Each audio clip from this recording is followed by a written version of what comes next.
Hello, elegant ladies. Welcome back to The Elegant Life. Today we are diving into a transformative subject, and that is healing our overworked masculine energy and inviting more ease and flow into our lives.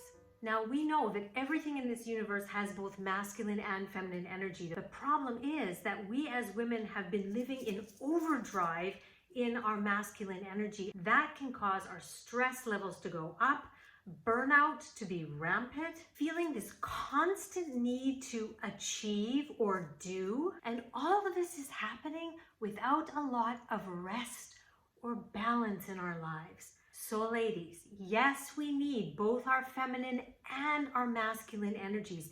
And yet in today's video, I'm going to help you know how to harmonize them, so you know how to flow from one to the other and therefore living an overall more fulfilling life for yourself. So let's get started.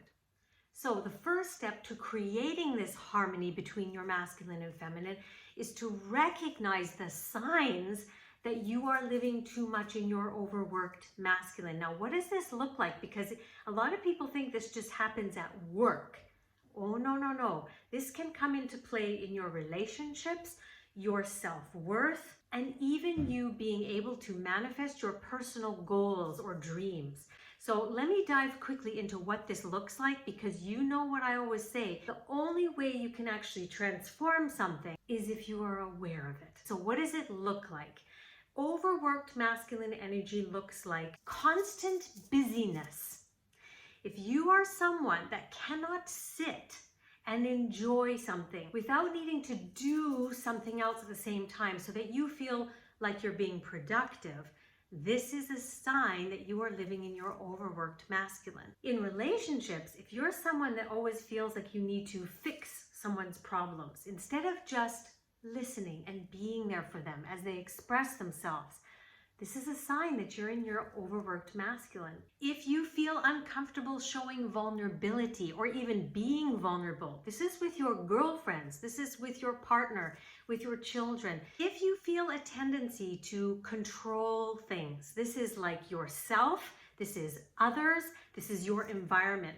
So if you find yourself having to always make sure everything is just so in your house, and if you're a mother and you feel like you're constantly wanting to control your kids, and if they're not being what you think they need to be or do what you think they need to do, just listen for yourself, what you hear yourself saying.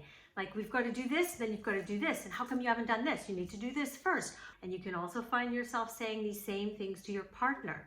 Are you managing and trying to control the way they do things? Does it always have to be on your timeline, your agenda of what you think needs to be important when? Oh, I know this can be hard sometimes, yet that is overworked masculine energy. Another area you'll see this is in your life. If you are not able to surrender and let go, if you always need to have plans, this used to be me. If there was a plan and my husband would change it, I would get totally thrown off. Now, this has a little bit to do with my emotional nature and how much time I need to kind of regulate myself to adapt to the change. So this is innately sort of who I am, a little bit more veering to the ambivert introvert person. And yet you will feel so much more peaceful if you are able to lean a little bit into spontaneity, okay? So that is something that I personally have had to work on over the years, being a little bit more spontaneous, not always having to plan everything, and not getting so agitated when the plans slightly change. Now, on a self-worth level, if you are constantly basing your worthiness or your worth on achievements, that is something that shows you're living mostly in your masculine energy. And another one, whoa, if you are being really self-critical, that is a sign that you too are too much in your masculine. So anything out of balance is showing you where you are living mostly from. And it's not about going way over here. It's about coming into the middle to harmony. Because like I said, and I'm going to repeat all the time, we need our masculine and our feminine. But knowing when to bring out the masculine and when to shift into your feminine, it is an art. And that is what I teach in the Elegant Art to Feminine Confidence program. One more thing is, if you have personal goals and you are focused so hard on achieving those goals, and then once you achieve the goals, you don't even celebrate it, you just go on to the next one. Like there's almost no emotion that you thought you would have when you get there, and then you go on to the next one. This used to be me. I get this. It's like, well, it's not so great. That's going to get me there. And so I would go to that next level. And it's always thinking that that next level is the thing that's going to make you feel great and worthy and valuable and respected. Another sign of this around goals is when you are pushing yourself beyond what's a healthy limit. And I would say the last one around personal goals is to really having a rigid attachment to outcomes. You know, if I don't get that, then it was worth nothing. I could go on and on and on and give you examples. Yet I'm sure you could see yourself in at least one or two of those scenarios if you in fact are living too much in your masculine energy. So now I know what you're saying, Erin, what do I do? Let's dive into that. You've heard me earlier in this video, and I say it all the time. You must become aware of the times in your life where you are in your overworked masculine, okay? So at this point, I would like you to pause the video and just write down relationships. Is there any way that I'm trying to control things? Not even the person, just how the relationship is playing out. Are you trying to make someone fall in love with you who is clearly not at the point you are? Or are you so controlling over your kids' schedules, your partner's schedule, your schedule? Is it everything rigid? Where is it? Write down anywhere you see that you are being in your masculine, okay? Then move on to self-worth. Do you feel guilty when you rest?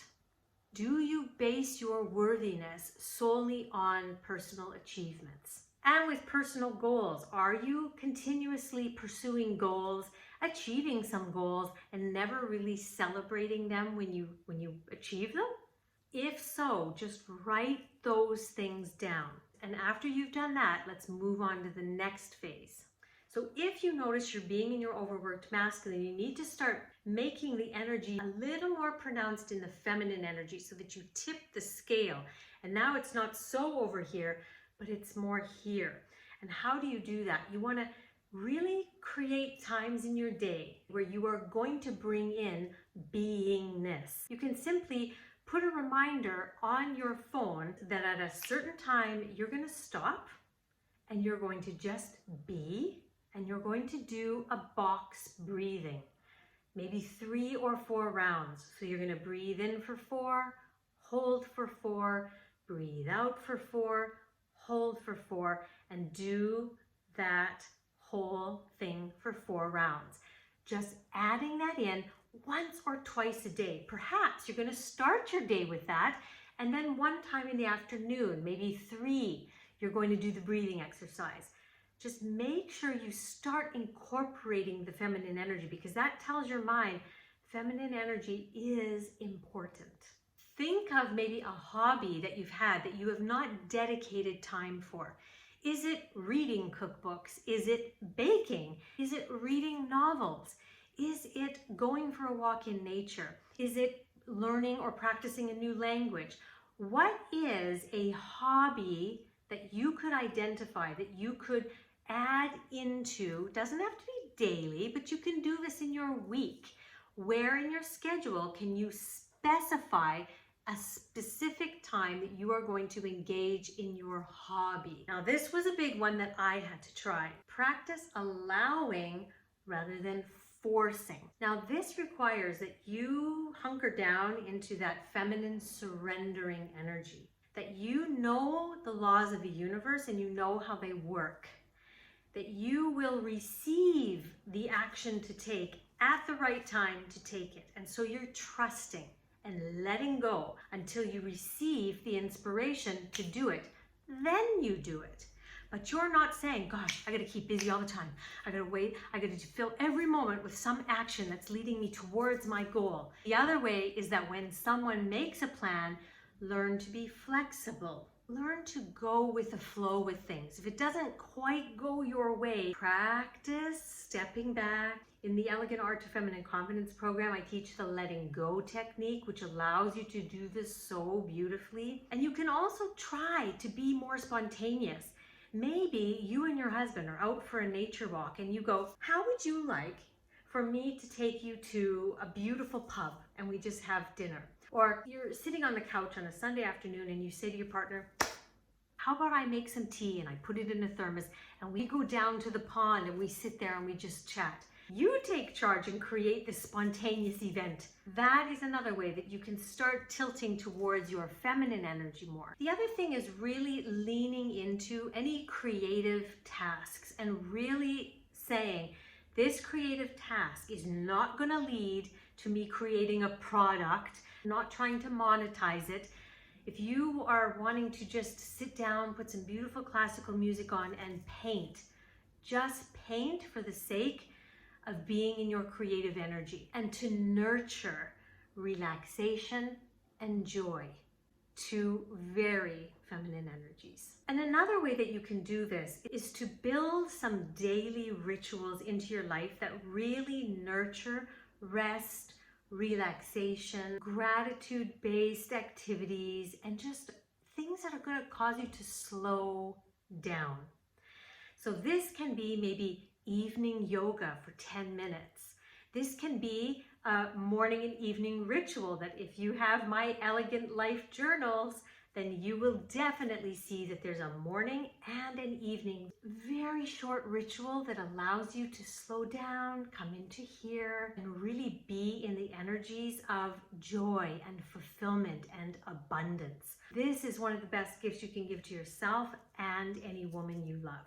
So ladies, if you want to truly experience more joy, better relationships, a deeper sense of self-worth, and less stress and burnout, it's really key to balance and harmonize your masculine and feminine energies. And remember, it all starts with becoming aware of where in your life, which areas are you being too much in your masculine. Remember, you cannot change what you are not aware of. I'd love to hear from you down in the comments below. Which areas of your life did you really recognize? You heard the ones that I did. I'd love to hear yours. And then tell me what you're going to try to do instead. That would be great. If any of you would like to go deeper on any of these topics, one of the things that I offer is called the Harmony Within Masterclass. And the second thing is the Elegant Art of Feminine Confidence program. I'll link to them in the comments section as well as the description box below. And I just want to leave you with this. Remember that ease and flow, they are not luxuries. They are literally essential parts to living a balanced and fulfilling life. So go out there this week and make it an elegant week. And I will see you next time.